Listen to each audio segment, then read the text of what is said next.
Welcome to Tech This Way.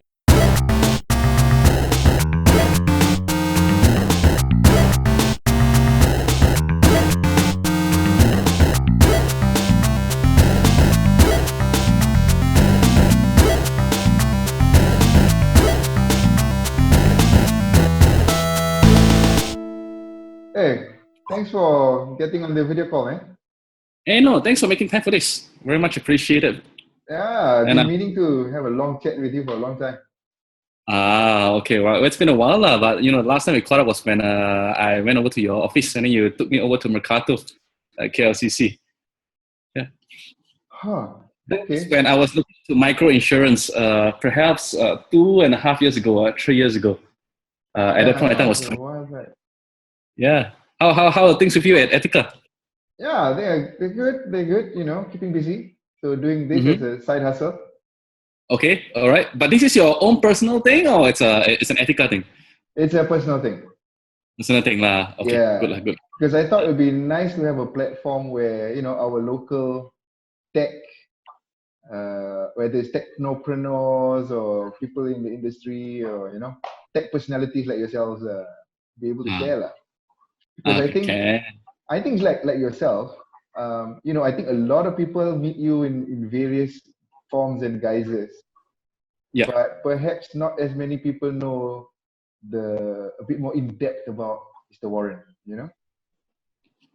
Well, hopefully, today's session will make it a little bit more interesting and more insightful then.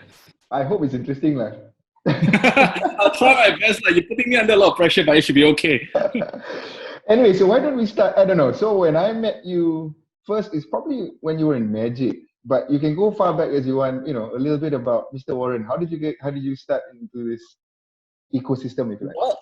Well, let me just start by just talking a little bit about my career, and hopefully it will culminate in how I end up in tech then, right? I studied accounting and finance. I was in London for 10 years.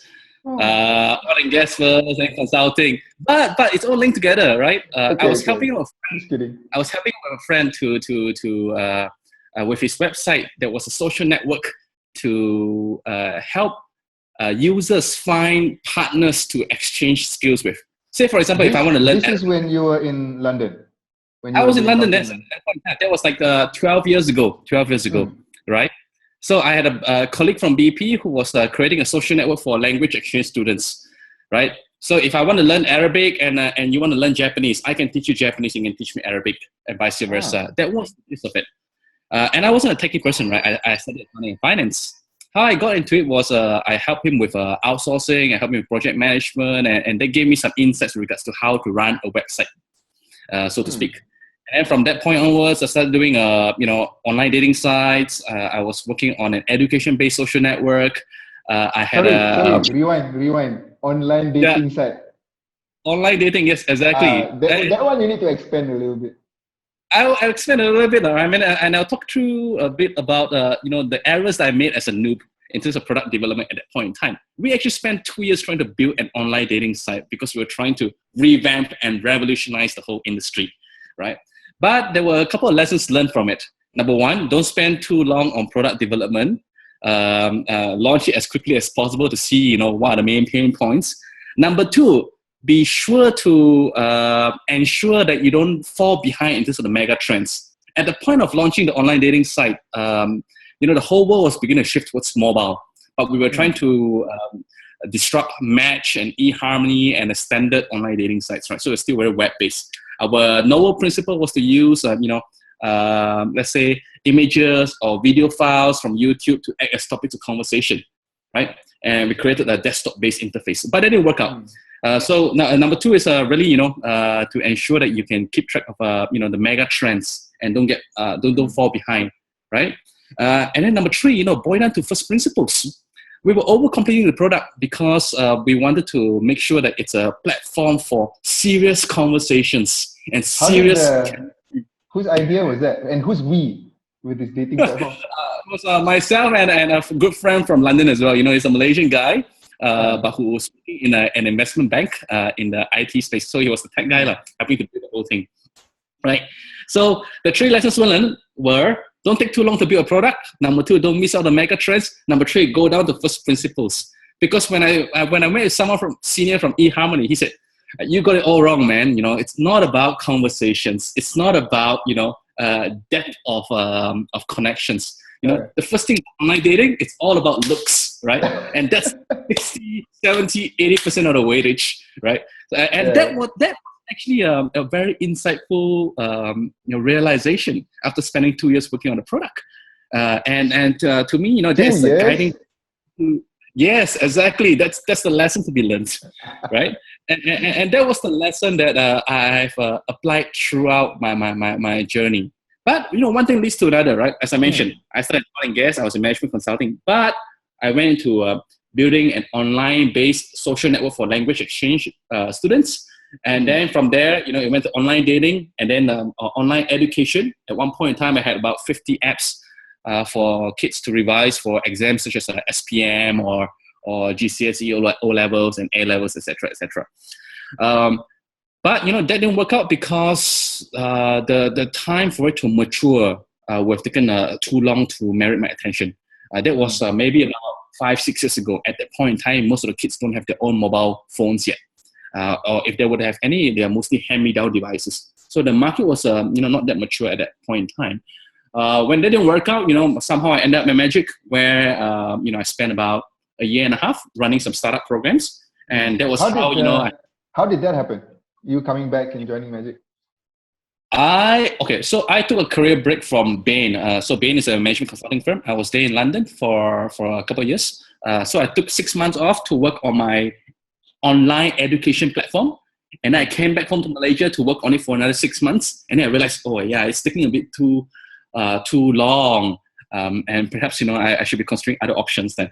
And I started writing on Facebook, right? You know, things that you should avoid doing when launching an online business, or the lessons that I've learned trying to create online social network, the difficulties in monetization, the understanding of who will be paying the bills, who will be the decision makers when it comes to the procurement process. Would it be the kids? Would it be the teachers? Would it be the schools, right? And when I started writing about this, and somehow, Cheryl, who was the founding CEO of Magic, came across my writings, and then she approached me and said, "Look, I'm trying to set this up. Is this something that you could be interested in to consider?" And one thing led to another, and so I just ended up at Magic now, right? But this is also another lesson, right? To a lot of budding entrepreneurs out there, be sure to invest in a bit of self-marketing. Because when you have no money to spend on marketing, who can you market and what can you market? You can market yourself, marketing the product, right? And so some of the folks that you'll be interviewing, or you have interviewed, or you know people like Nadir from the Lorry, many others, they're very good at self-marketing. Tony Fernandez is a good example of self-marketer because they themselves represent the brands. So for any bootstrap entrepreneur or an executive, and given the fact that the social networks are a lot more mature now, it's so much easier to build your own personal brand in comparison to 10, 15, 20 years ago, right? So the lesson I want to impart over here is, invest a little bit in personal marketing. So what did you do to invest in the Warren brand? Well, it wasn't a conscious investment, actually. I started writing because I just enjoy putting down my thoughts on Facebook and now LinkedIn. And the reason why I would jot down my thoughts is because, number one, it helps me to internalize lessons and also insights that I've come across. Number two, it's also a genuine way to really share insights and thoughts. So this leads to a second realization for me, right? In the sense that, when you're willing to share your thoughts and your thoughts are constructive, and it spurs people to think. And that is the ingredient that actually helps to build up social credibility. Because, when a person comes across your writing or your video or your podcast very randomly, and they think, oh yeah, whatever the person is saying actually makes sense, right? So that was another point that somehow, with the benefit of hindsight, I came to realize, that was how, the social credibility snowball actually functions, right? There was another trick that I picked up. It was about, doing low effort gestures, but things that could mean something to people from across the other side. A simple example is this. someone comes to you and asks, hey, Amran, can you help to introduce me to this and that person?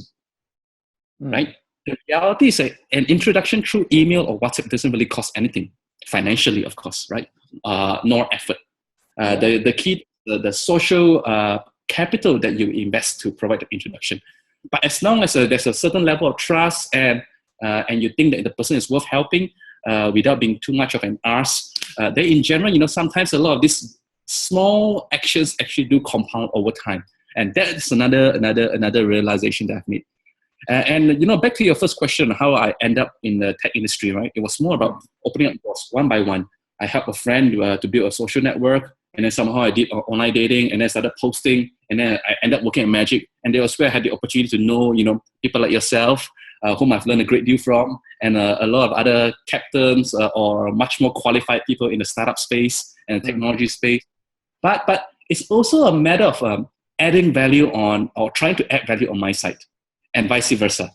And it then becomes a very genuine, sincere platform and a way to really just exchange thoughts and also exchange networks and also favors them over time. Yeah, we'll get back into the Unicroach world in a minute, But so what happened after Magic? After Magic, well, so I always knew that Magic was not meant to be a long-term career for me because, I'm a private sector creature, right? I spent a year and a half over there, and if I were to spend a bit more time, I'm not going to learn anything extra because it's just be running the same things over time. But spending about a year and a half in the government sector actually helped to change my mindset with regards to how the government actually works. Right, I learned about the civil infrastructure. I learned about how does the civil service actually allocate budgets for different programs and initiatives. I learned about balancing different stakeholders, between what the private sector would need, what the government would need, what the politicians would need as well. But all in all, I would say it was a very positive experience because number one, there was the opportunity to understand things from the other side. And so it gives a more complete picture on how an ecosystem or how a country actually works. Number two, it gave me an opportunity to meet a lot of very interesting people, not just within Malaysia, but across the rest of Southeast Asia. And from that point onwards, it allowed kind of like a budding social network to be built around the Rolodex that comes naturally with the job, because that requires a lot of interactions with others. And then I guess number three is also the opportunity to operate on a relatively blank canvas.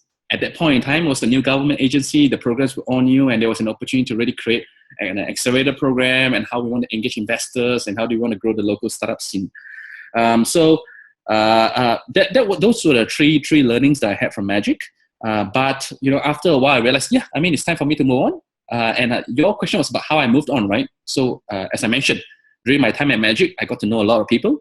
And as long as you build up the credibility and you build up sincere and genuine relationships, in general, people will try to find a way to work with you, right?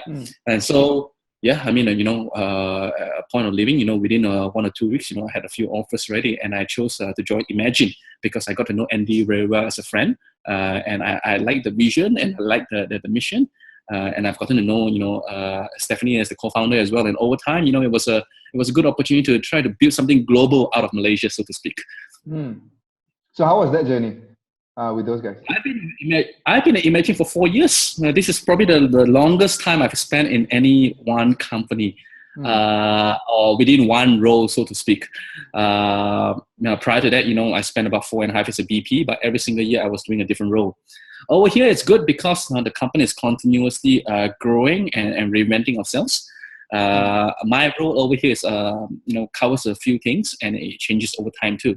Officially, I look at strategic partnerships and investments and acquisitions. I also look at, let's say, biz dev and corp dev.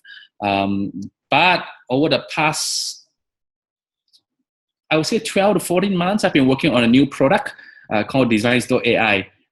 Which we can talk more about it later on. But I think to really answer your question, how has it been? It's been great. It's been interesting because number one, there's the opportunity to do something global. Number two, because it's not a startup because we've been around for more than 15 years. But on the other hand, the culture is still very entrepreneurial because the founders and the senior management team are very entrepreneurial. It gives the best of both worlds. It gives the best of having a bit of structure and not everything being kelam kabut, versus the opportunity and the ability to act quickly on opportunities, and also push ahead instead of having to write working paper after working paper or creating slides. To be honest with you, I've not really created a lot of slides ever since joining. But it's part and parcel of the job sometimes, Well, actually, that's what the management consultants will say, right? Right. The reality is, in a small company or SME, right, everything can be sorted and distilled into, let's say, 5 bullet points on WhatsApp. This is what I'm proposing. 1, 2, 3, 4. Do you agree? Yes, no, right? Yeah. If no, why, right? And then after that, let's do it. Come on, let's do it. That's all. Right? So that's you've already forgotten the pitch decks that you have asked people to do during the accelerator days, man. Now it was very different. It's all coordination through WhatsApp and chats, right? I send a couple of bullet points. Okay. I'm in agreement, alignment. If you disagree, if you disagree, I acknowledge. But after you agree, we will agree to disagree, but we commit, right? So that's another principle that I've learned from Amazon. And to be honest with you, right, if you had asked me whether or not I'll go back to the corporate world or I were to go back to the consulting line or services line, I would say, no, I really cannot imagine it, because, I've been on the other side, and I'm in a situation now where it's easier for me to get things done immediately, right? And I can see the impact. So it's very difficult for me to take a step back and say, look, do I want to go back to an environment where I will need to convince a lot of stakeholders upwards or sidewards or across the interface to get things done, right? And that to me is the main reason why I'm still here and imagine, or why I'm still here within the role that I'm currently doing. So let's go back to the networking part of Warren, right? So I think ever since I met you, we've been bumping into each other in pretty much all kinds of events within KL. And granted, it's a small world, right? But of course, there must be the intrinsic nature of yours to genuinely connect people, right? And then the WhatsApp group started. I can't remember when that was. It was about 2 years ago, when it was less than 250 people. You could just squeeze everybody in one group at that time, right? So how was that? How did that grow? Did your Rolodex just blow up, so you just had to have somewhere else to store all these numbers? Actually, to really get to the gist of why a lot of these informal communities have actually succeeded organically, and this is very important, because community is all about organic sustenance and organic growth, meaning that anybody who joins in, must be able to derive something beneficial out of it and also contribute something back into it, right? It all boils down to what was the main reason why the community was started in the first place. The community was started because I knew I was living magic, and I didn't want the network that I've accumulated over time that was stored in my head to leave the ecosystem or to leave the organization, so to speak, right? And what was the easiest way to do it? Literally just dumping the numbers of all the founders that I had into a WhatsApp group, right? And if they find it useful, yes, by all means stay in it. If they don't find it useful, then you can feel free to leave, right? There's no obligation. So the key thing is really to number one, really outline the objective in the first place. As long as the clarity is there, where it's not about exploiting the community. It's not about exploiting some friends or acquaintances, but really creating a genuine platform where they can share thoughts, they can get support, and more importantly, they feel that they can actually contribute back, because everybody feels passionate about contributing back to the local ecosystem or the country, right? And that becomes the unifying tying point. Of course, people will come and go, right? And that's always healthy. You get an exchange of people and get an exchange of ideas, right? But the key thing is to create a platform to bring everybody together first, right? That's the first thing. Second thing is to encourage and cultivate a culture of sharing, right? Of course, as you know, with the COVID-19 situation, a lot of our WhatsApp groups have turned into COVID-19 spam groups, right? groups or alumni groups or high school groups, right? But as long as you can curate it first and outline the rules early on, and that's when you stop the deterioration from becoming too bad. So it's a question of who posts who reposts that unique picture first, right?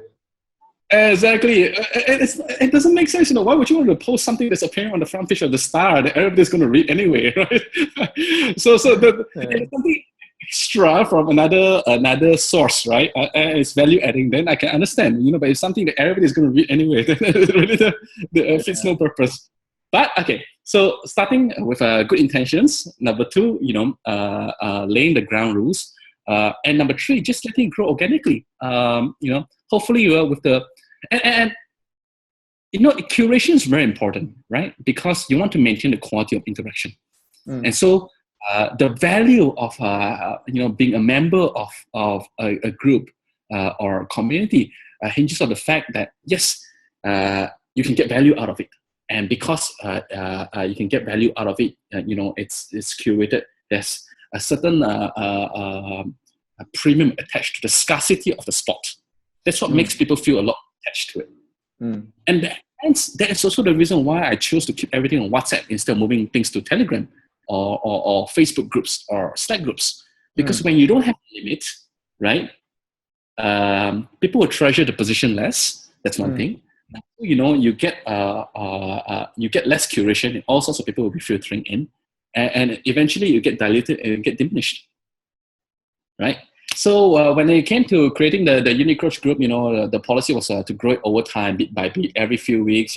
Every week I'll add a few names, and then eventually, it's still sustainable at 256, right? And now I think I've got about 7, 8, 9, 10 groups, on WhatsApp, and I don't really do much, and people just treat it as a platform. But that's the good thing, right? It ties the people in the country together. It also ties people across the region together. In order to visibility on what's happening across the different interfaces, right? Yeah, the regional aspects is fantastic, right? That you can reach out in ASEAN itself. Yeah, well, to be honest with you, I would like to do. Actually, to be honest with you, I don't think I've been doing that much over the past 3 years, because the groups have been set up. I've not actively tried to grow the groups further, right? And because the pace at which things are moving very fast. Especially in the rest of the Southeast Asian countries, right? Indonesia or Thailand or Indonesia and Vietnam especially, right? And Singapore, that there are new names and new people in the circle, right? So I might not have that much visibility, but that was also because I've not consciously tried to plug myself in further, so to speak. But in Malaysia, my gut feel is telling me that things have stagnated a little bit based on my observation. Stagnated in the sense that it's still the same names, mostly from 3 years ago. Not that much has changed. And I think it's probably a function of capital flowing in within the local ecosystem. It's also a function of the market size, perhaps, right? That I don't see that many new founders. I mean, you've been around for in the local scene for 4 or 5 years, right? Yes, I think a lot more things are happening on the fintech space, but in terms of the normal tech ecosystem, so to speak, I don't really get a feel or a sense that there are that many new joiners jumping in and having succeeded, within the traditional sense. It's still the same people, but those who have survived. Yeah, and I think that's the key differentiator, right? Is the ones who survive.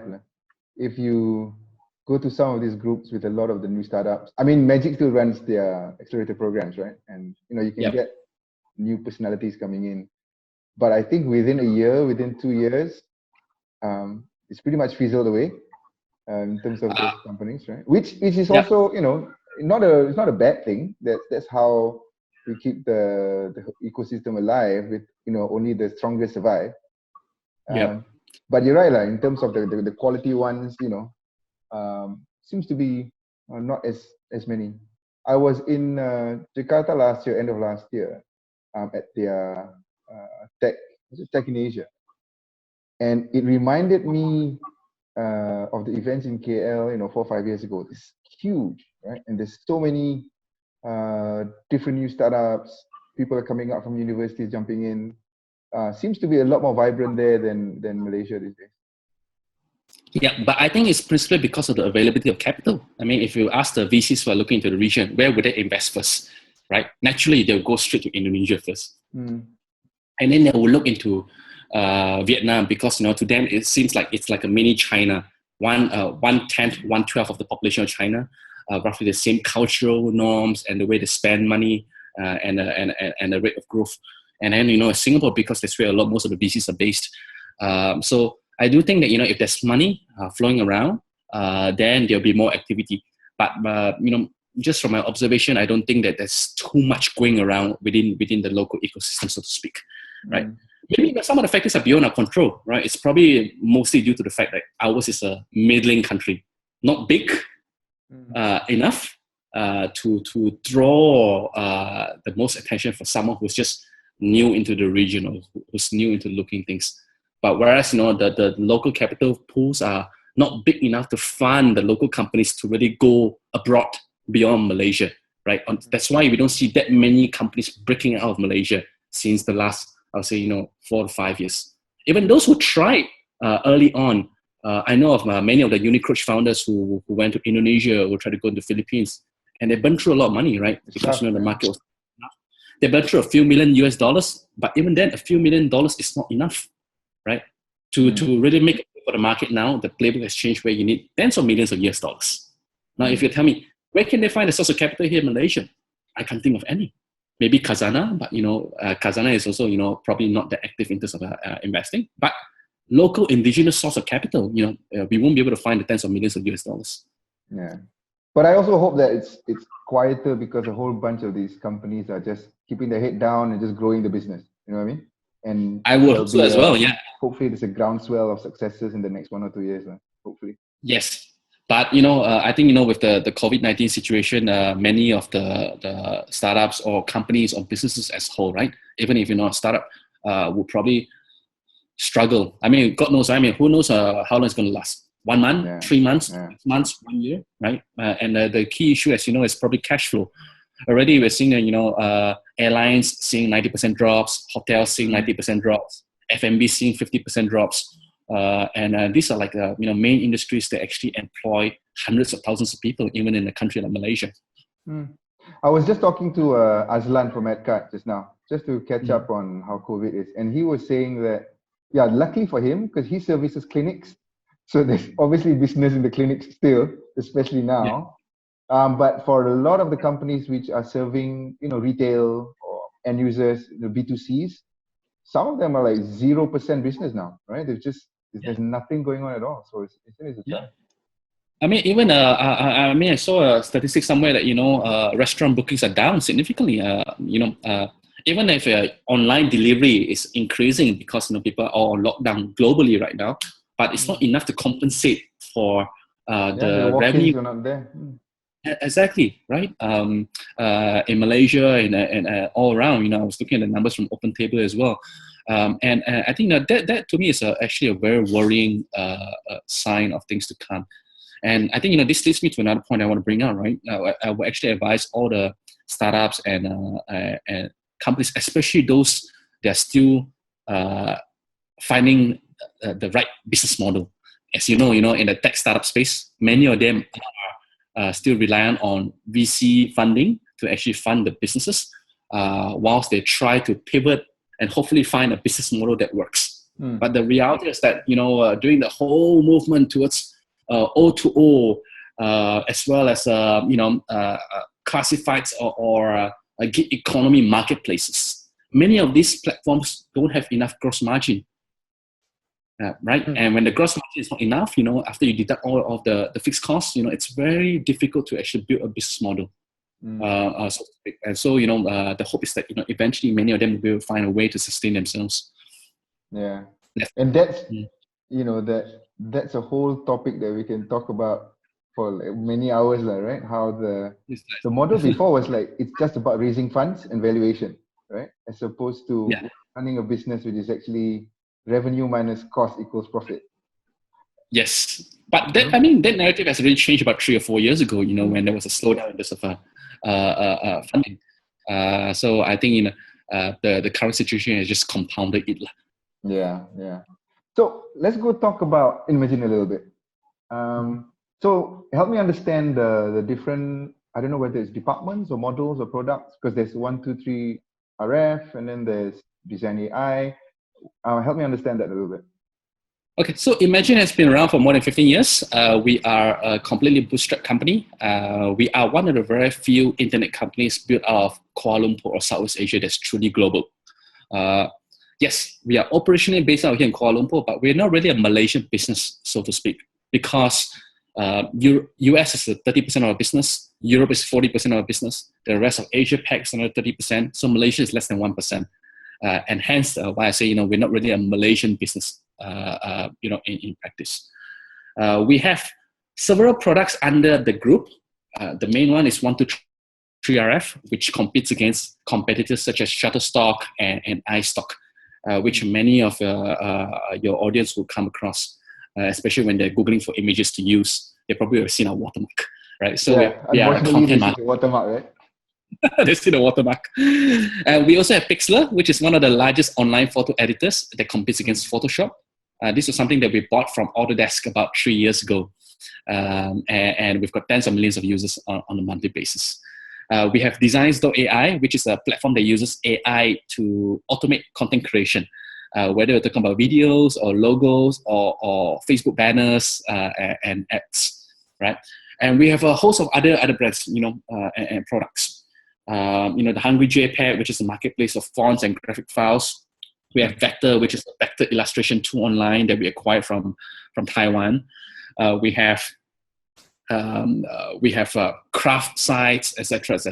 So to summarize, what we essentially have will be content marketplaces, selling content and licensing content. This will range from images to footage files to audio files to graphic files, to tools which you can use to create stuff, whether it's photo editing or video editing or vector illustrations. And then the third pillar will be education, right? But I think the reason why I want to tell the whole story in such a way is because, we are changing from being a content driven business into a content plus SaaS plus AI business model. In the past, we used to be benchmarked against Shutterstock, which is listed on NYSE, and it's worth about $1.6 billion. But now we are... was that the first business for Imagine? Yes. So Imagine started off selling images for a few $100s a piece, US dollars. And they were acting as resellers. And then subsequently, we started 123RF, which is in the microstock space, and we sell images for a few dollars a piece. And now, we're at the third phase of our evolution, becoming a complete creative ecosystem, right? Supported by marketplaces and tools. And now we are changing the narrative to be benchmarked against Adobe. Adobe is worth about $150 billion listed on the NASDAQ. It's actually the third largest enterprise software company in the world now, after Microsoft and also Oracle. And it's even bigger than let's say, Salesforce, right? And what Adobe offers is they offer Photoshop, Illustrator, video editing software, and they sell cloud solutions. They made $7 billion on Creative Cloud subscriptions last year. So even if we can just try to take 2 or 3% from the market share, it's enough for us. Yeah. It's more than what we're happy with. I think it's like, I was going to say, how the heck are you going to do that, right? But if we go back and see, during the days of Shutterstock and iStock photos, right? Those were the two monsters. And you would say, why the heck are these guys going against those, right? And yet, here you are with such a huge slice of the pie. So similarly, we look at, okay, there's Adobe, right? You're going to go up against those guys? Like, are you nuts? But you've got a bit of a track record of, going up against the big guys and then putting a real good fight. Yeah, I mean, we've been around the market for some time. So we actually know, a lot of those people, the founders of Shutterstock, the founders of Getty. I deal with the founders of Canva, for example. So the counterparts that we deal with are the global companies, because that's the nature of the business. I don't really deal with a lot of Malaysian companies, so to speak, because there are not that many folks playing in the same industry as us, right? But we're number 4 in the world for stock images. We're number 2 in terms of traffic. Our photo editors is amongst the top in the world by user base. What is the photo editor? Pixlr, Pixlr. Yeah, right. And so there is a track record of playing in the space, not at the top 1, 2, positions, but the middling pack right now. The question is, how do we integrate all together into a cohesive strategy and make a play for it? Right? Never say never. Right? Smaller company, we are constrained by resources because we're bootstrapped. And number 2, with the current climate, business conditions are very, very tough, right? So even a company like ours that's profitable, we need to watch our cash flow very carefully because God knows, right? I mean, if the situation declines and business falls by 50%, we need to make sure we are prepared for the kind of scenario, right? But nonetheless, the track record has shown that we are always able to punch above our weight relative to our size. And so the question is, can we wiggle our way through, find a way in order to build on top of the foundation that we have? And my belief is we actually have the foundation to do so. The question is all about pulling the right people and the right skills and the right competencies and the right luck as well, right? Along with the right execution, right? I think strategy is very important. Strategy, execution, and luck. People always say, it's all about execution, right? But the reality is, I would say, it's wanted. You get the strategy right, but you don't get the execution right, you cannot go anywhere, right? You get the execution right, but the strategy wrong, you go down the wrong rabbit hole. If you get both of them right, but you get something like COVID-19, there's nothing you can do about it as well, right? Yeah. So it's wanted. Luck or timing, that's one of those things. Luck or timing. It's really beyond our control. If you just look at what happened, right? Over the space of a month, it just escalated into what it is today. Yeah. We'll get back into that. But are you able to share a little bit more about from a company standpoint? So you said, Imagine obviously is a Malaysian-born and operated company, but how is it from a structure standpoint? Is everybody here? How big is the company? What's going on? Okay. So we have more than 300 people globally, of which 200 plus are based here in our office in Kelana Jaya. The rest of our people are scattered across 20 over different countries, and then we have JV partners as well. So they are mostly doing sales and local operations and local marketing. Over here, I would say maybe 30 or 40% of the staff here are tech. So our tech team are mostly based out here in Malaysia. But I also do manage, outsourcing teams, trying to join external expertise from countries like Poland, from Pakistan, from India, to supplement our operations.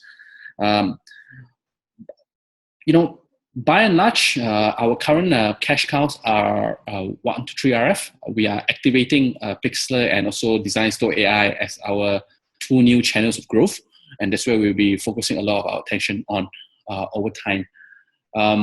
Our staff are, I would say, maybe 80% Malaysian, 20% foreign. Even in Malaysia, we have more and more foreigners now because we need it to run a global business for 2 reasons. One, is the cultural understanding. Number 1, language skills. Number 2 is really the cultural understanding. It's very difficult to find Malaysians who can, for example, market to Americans in the way they write the copy, or the way they will position something, or the way they will create a marketing campaign, right? Because it requires the cultural nuance. Same thing with targeting Japan or South Korea or Europe. And that's why we have a mix. So this will have to be the local guys in those countries, There's no way around it, right? Local guys in those countries, or thankfully, in Malaysia, it's relatively easy to hire foreigners due to the MSC, rules and regulations, and that's what makes it, easier to maybe operate a regional business out of Malaysia in comparison to many other countries in the region. I do hope that the government will, of course, still make it easy or make it even easier to hire non-locals, especially from Southeast Asia, given the fact that we want to position Malaysia as the center of Southeast Asia. If you want to position Malaysia as a center of Southeast Asia, you cannot hide the fact that we need to hire Thais, we need to hire Vietnamese folks, we need to hire people from Cambodia or people from Indonesia, right? And so, I do think the government should actually make it easier, so to speak. What else is there? We've been around, we've been bootstrapped. The most of our senior management have been in the company for many, many years. We are still aggressive and continuously trying to disrupt ourselves, right? And that's what still makes it interesting, because the company is still in the mood to change. Because if we don't disrupt ourselves, as you know, in the tech industry, if we don't disrupt ourselves, others will be disrupting us. Yeah. And so it's better for us to disrupt ourselves than to let others eat our lunch. And things are moving so fast that every 5 years or so, you probably need to have a business model change. Whether it's about selling images for a few $100 to selling images for a few dollars, to moving to subscriptions, to moving to software, right? And who knows what kind of business model will come up. Luckily we are still nimble enough to move. But a company like us will also still face constraints from a funding perspective, constraints from the ability to hire the right type of talent for certain things that we want to do. We have very good local talent, don't get me wrong, but sometimes some of the skill sets are just not easily found here in Malaysia or this region, whether it's because of the education system or whether it's because of the fact of that the experience pool is not big enough. There are not that many people who have done certain things. So therefore, we are not able to find enough critical mass of certain skill sets, right? And these are I think the two principal things that actually, primary constraints. So just on that, the latest one, Design.ai. Now that's going a little bit more leading edge, right? In terms of the technology that you guys are using to automatically generate all this comms videos. I tried it myself. It's quite cool the way it picks the right music, the kind of background and video too, right? To do it. So tying that back to the skill set. So to launch something like that with pretty much leading edge technologies, how did you get the skills and resources for that? I think one thing to be clear, I wouldn't say it's leading edge, but it's close enough, right? To help. Well, from the consumer, this is pretty good, It's okay. I think the key thing is really to have an awareness of what's out there in the market, right? And then number two, to have the foresight to try to bring it all together and mix and match together to innovate something new. And then number three, the question is not whether we can find the people here. If we cannot, can we find the people outside? So that's the reason why I have outsourcing teams in countries like Poland or India or Pakistan, right? And I try to augment it together with our local workforce over here in order to pull and draw some of the knowledge, but on the other hand, in order to be able to move faster. If I were to try to hire a team locally to build something like that, it's going to be very difficult. Number one, whether or not I can find enough people with certain experience or certain skills.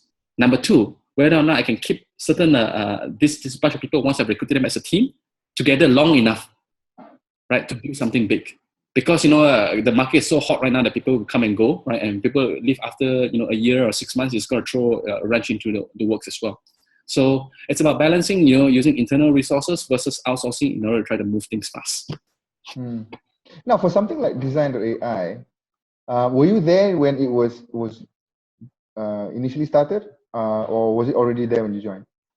No, I mean, I'm the guy who, I guess, came up with the idea and tried to get things going from the beginning, right? Perfect. So that was going to be my question. For a nimble company like Imagine, right? How does something like that? What was the genesis for something like that? Is it it sounds like for this one it was you, who sat around and thought about this and then pulled the team together? How does that process work? Well, the genesis was I was talking to the boss and also the senior management team saying, oh yeah, we need to do something in SaaS, right? If we don't do something, our core business will get disrupted. Keep talking, and then WhatsApp bullet points. We could do this. Look at what the others are doing. Let's try to do this. I think this is the budget. Okay, let's do it. right? Let's just get the ball rolling, right? And so that's the benefit of being in a private business that's not listed and still founder led, right? Because you can make decisions quickly, and more importantly, we can also appreciate, understand. Yes, not all decisions that we make will succeed. Many of them will fail, right? But it's the willingness and the appetite to try, as long as it's an educated decision and can justify, and we feel that reasonably within our scope of experience that this is the right thing to do, right? So that's how things started. I mean, this is the same principle for some of the acquisitions that we've made, some of the deals that we've made. It's not about ding dong, over months and papers, or getting let's say McKinsey or Bain to write a strategy report. It's more about with our industry lens, does it make sense, right? And how does it tie with the resources that we have within our control right now? Is it something that we can realistically execute, right? I think at the end of the day, ultimately, it's about people driving and leading these things. So, thankfully, my boss is, trusting of the senior management team to execute, and he gives us room to actually try, right? As he's aligned with it. So that's not an issue. So you mentioned before that, okay, so with the current climate, you're going to activate 123RF a bit more aggressively and Design.ai. What exactly are you guys going to do to push it? So, now is the time where paid acquisition does not really make that much sense in terms of investing into Google or Facebook or online marketing or offline marketing. Because people are not traveling, people are deferring, spending, people are reducing spend on marketing campaigns. And also product launches. But what we will do is that we continue to invest into things like community engagement. Okay, content. When the community is all at home now, so what are you going to do? Well, like example is this, right? This video cast interview is a good example, right? We plan to do more webinars. So this is a good opportunity for us to try. As an organization, we have never tried using webinars before, but now with all the platforms out there, and the fact that everybody globally is on lockdown, this is the best opportunity, right? And so we were doing more workshops on how do you actually use Pixlr to create this trick and to enhance your photos. How do you create good marketing videos? How do you actually create content as an out-of-work designer or as a struggling freelancer so that you can sell in our marketplaces? Because we do believe that these things are meaningful, value-adding efforts. Number one, it helps people to upskill. Number two, it helps people to monetize more and to earn passive income. So, and from our perspective, right, it's useful for us from a marketing perspective, and also from us to engage and to build up branding. And it doesn't really cost that much except the effort and the time, right? So these are the things that I think we'll be focusing a lot more on going forward. In fact, just before I jump on this call, we were doing our first webinar test on Facebook Live for the first time. Yeah, just to see whether it works. What are the logistical kinks that we need to solve, and whether or not we get the right steps done correctly. So I think you should expect us to do more of it going forward. And I can not ask you about the impact of COVID on your operations. How's it going? Are you guys, because obviously you said your offices in Planajaya, now that's been shut, unless, the last time I checked, design is not one of the critical services. So you guys will all have to work from home, right? So how's that hitting your operations? Okay, I would say, yes, there's definitely a change in terms of the way we work. There's also an impact in terms of business efficiency, but it's also an opportunity to be even more efficient on certain lines. For me personally, finding myself working from home, I'm actually more efficient because I cram more things within the same period of time. So logically, because we are a purely online business as a start, okay, a lot of things are already on cloud. Our staff are in general more IT savvy or IT literate in comparison to many other larger companies or traditional brick and mortar companies, right? And the fact that we are not a brick and mortar business, we sell our stuff mostly online. These things will help to mitigate the direct impact of lockdowns or slowdowns of economic activity. But there's also an indirect impact, right? If the restaurants start spending less, the airline companies start spending less, the hotel companies start spending less, the financial companies are struggling with bad debts, the auto companies cannot sell their cars. No one's going to spend more on marketing services or agency services, which will require our products. So there's an indirect impact over there. And I think, the impact will be there, but hopefully it will not be, I would say, direct. And what we're trying to do is to try to find new customer segments or new ways to help our existing customers to try to salvage their business. Right? I think this is also another opportunity where hopefully we can sell the story of cost cutting, making it cheaper for even a company like Maybank, right? I'm sure Maybank itself, even though it's the largest company in KLSC, would want to cut costs now, right? And to prepare for what's going to come over the next 6 months, 9 months, 12 months, 18 months, right? So if they're using a more expensive alternative like Adobe, why don't they give it something like Imagine a try, right? And we're more than happy to help out. There's your pitch right there. Right? But that's the truth. I mean, we are positioning ourselves as a more economical, sound option. Traditionally, we got our first break in 2008, 2009, 2010. That was when the recession happened, right? And so what our own internal experience is telling us that during recessions, yes, everybody will suffer, but we will suffer relatively less in comparison to, for example, the Mat Salleh companies, right? Our competitors in New York or in Sydney or in London or in Paris, they will have much higher headcount costs to worry about than someone like us, right? So there's the cost advantage for us to think about, right? So I mean, I think there's a negative impact, but as long as we can tough it out, then the opportunity sets will be a lot wider for us once the fog is cleared. Yeah. Okay, so 2 last questions for you. The one being for the company and the other one for you personally. So for the company standpoint, you mentioned how you guys are pivoting, as natural along the journey. So going more into the SaaS model. So what's beyond Design.ai for you guys? I think, we made a lot of acquisitions over the past 3 to 4 years, so that's enough acquisition now. The key thing is to make sure our core products will work well together, or individually first. Next part of the process is really to bring it all together into Imagine, right? So that we have something called Imagine One, the all-in-one solution for your creative needs. Oh, is that the brand name already? Yes, we are working towards it, right? We've not launched it officially, but the key thing is that we have content, we have tools. Right?